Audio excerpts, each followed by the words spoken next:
मैं Vinod Kumar Ram, universal news agency के कार्यकारी संपादक। श्रीमती मुस्कान रावत, जिला परिषद प्रत्याशी, भगवानपुर प्रादेशिक निर्वाचन क्षेत्र 18 के प्रतिनिधि मयंक कुमार रावत से मैं आपको रूबरू कराता हूँ। मयंक जी ऐसे शख्सियत हैं कि जीवन में पत्रकारिता से लेकर सामाजिक काम, खेल कूद, क्रीड़ा, अन्य प्रकार के लोगों में भाग लिया इन्होंने। इनसे पहला सवाल है कि भगवानपुर के 9 पंचायत के 108 गाँव का आपने दौरा किया है।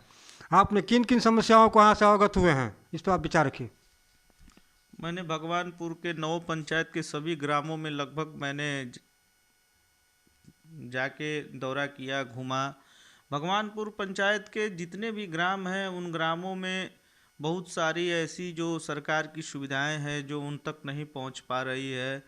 जैसे शिक्षा का भी स्तर वहाँ पे हर ग्राम में लोगों में देखा, और वहाँ के जितने भी लोग हैं भगवानपुर प्रखंड के विभिन्न ग्रामों में अच्छे लोग हैं, भोले भाले लोग हैं। उनको सरकार की जो सुविधाएं हैं उन तक जो पहुंचनी चाहिए वो नहीं पहुंचा, और जो भी निम्न प्रकार की निम्न निम्न समस्या है, जैसे वहाँ पे पेयजल का समस्या है भगवानपुर में। आपको जितनी भी समस्या है, सिंचाई का भी समस्या है कुछ भागों में। तो बहुत सारी ऐसी समस्याएं हैं जो अनगिनत हैं, जो कि मैं बताने लगूं तो हो सकता है कि घंटों लग जाए आपको।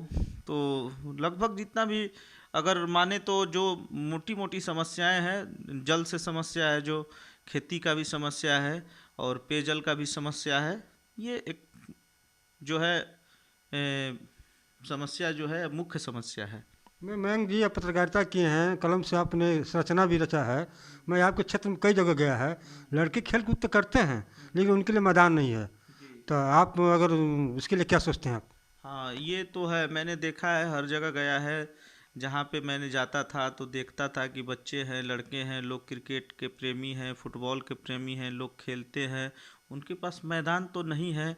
हम लोग अगर आते हैं निर्वाचित होकर तो जिले के सदन में मैं उनके लिए मैदान के लिए हमारे जो नेता हैं मुस्कान रावत जी हैं, जो जिला परिषद निर्वाचित होंगी, उनके द्वारा ये प्रश्न को उठाया जाएगा कि भगवानपुर के प्रखंड के विभिन्न गांव, जितने भी 108 गांव हैं, वहाँ पे जो खेल के लिए मैदान नहीं है, उस मैदान को सरकार से हम लोग आवाज़ उठाएंगे कि हर गांव में एक खेल के लिए फील्ड होना चाहिए, एक मैदान होना चाहिए।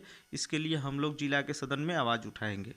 केंद्र सरकार और राज्य सरकार कह रही है कि 7 निश्चित योजना लागू किया है, जबकि 108 गाँव का दौरा करने के बाद 9 पंचायतों पर देखते हैं कि लोग सड़कों पर शौचालय करते हैं। उनसे पूछा जाता है तो कहते हैं कि हमारे पानी बसता नहीं है। तो क्या आप निर्वाचित होते हैं तो जल नल योजना और शौचालय को ठीक ठाक कराएंगे? मैं बताना चाह रहा हूँ कि सरकार की महत्वाकांक्षी योजना 7 निश्चय के तहत नल जल का योजना जो है, हर घर नल जल का चल रहा है, वो पेयजल के लिए चल रहा है। और ये समस्या तो है, लोग शौच करते हैं रोड पे, बशर्ते ये समस्या शौच करने का रोड पे वो पानी का समस्या नहीं है, सोच का समस्या है। अगर लोग उसके बारे में जागरूक हो, ये जागरूकता की समस्या है, लोग जागरूक नहीं हो रहे हैं। नहीं तो जितने जागरूक हैं उनको तो कहीं से भी पानी लाना है, उनको दिक्कत नहीं है। एक चापाकल है, चाहे हैंड पंप है, तो वो अपना इस्तेमाल करते हैं। मगर उनका भी ये समस्या जो है, पानी का तो गंभीर समस्या है। मैंने तो बताया था आपको कि जल का समस्या है।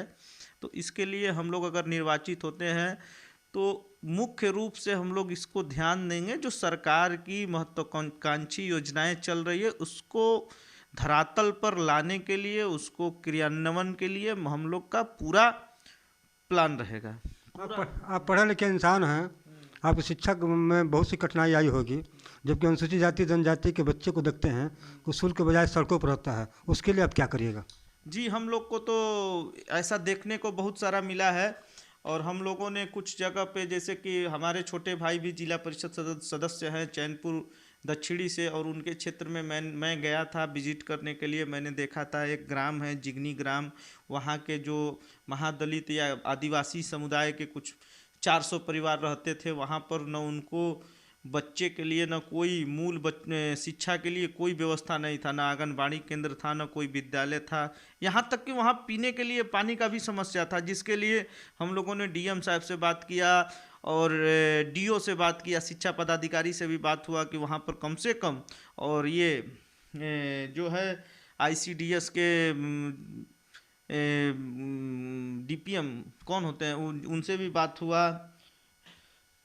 तो वहाँ पे डीएम साहब भी गए थे, जिन्होंने वहाँ के लिए आंगनबाड़ी के लिए भी उन्होंने अपने मुख से घोषणा किया था कि नहीं, यहाँ पे एक आंगनबाड़ी बनेगा और चापाकल बनेगा, और हम लोगों के द्वारा वहाँ पर एक मतलब कि झोपड़ी लगाकर शिक्षा के लिए कार्य किया जा रहा है अभी जिगनी ग्राम में। तो हम लोग ऐसे शिक्षा के लिए जहाँ तक हम लोग से कोशिश होगा, जहाँ तक हम लोगों का बस काम करेगा, वहाँ तक शिक्षा के पे हम लोग काम करेंगे। जो भी समाज के हो, आदिवासी समाज के हो या महादलित समाज के हो, अनुसूचित जाति समाज के हो, चाहे सामान्य हो, सबको शिक्षा का सामान्य अधिकार है। उस शिक्षा के लिए हम लोग जहाँ तक का लड़ाई होगा वहाँ तक का लड़ेंगे। आप अनुसूचित जाति जनजाति की बात कर रहे हैं, शिक्षा की बात कर रहे हैं, जबकि मैं कहूँ गाँव में दौड़ा करता हूँ, उनके पास घर भी नहीं रहने के लिए है, जबकि सरकार द्वारा इंदिरा आवास या प्रधानमंत्री आवास दिया जाता है, उसमें बड़े पैमाने पर घुसखोरी है। तो इस पर आप क्या कहना है? देखिए, मैं तो उस पर बहुत ज़्यादा क्या बोल सकता हूँ। सरकार की योजनाएं हैं, बहुत लोगों तक पहुँच रही है, बहुत लोगों तक नहीं पहुँच रही है। उसमें कुछ सरकार के जो भी मतलब कि पदाधिकारी हैं चाहे कर्मचारी हैं, उसमें अनियमितता बरत रहे हैं। मगर हम लोग के अगर नज़र में जिस दिन आएगा, उसे सड़क से लेकर सदन तक लाने का प्रयास करेंगे।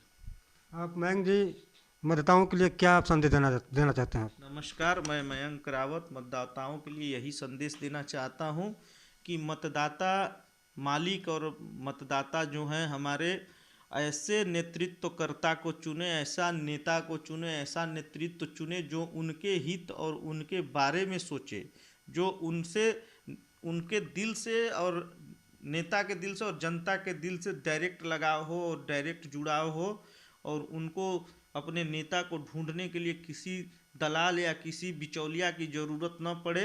ऐसे साधारण नेता, शिक्षित नेता को चुने ताकि किसी भी क्षेत्र का विकास हो सके।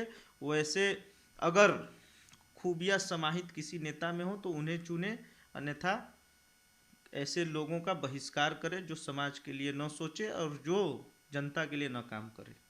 आइए, आपने मिले हैं जाने माने कैमूर के युवा नेता मयंक रावत जी से।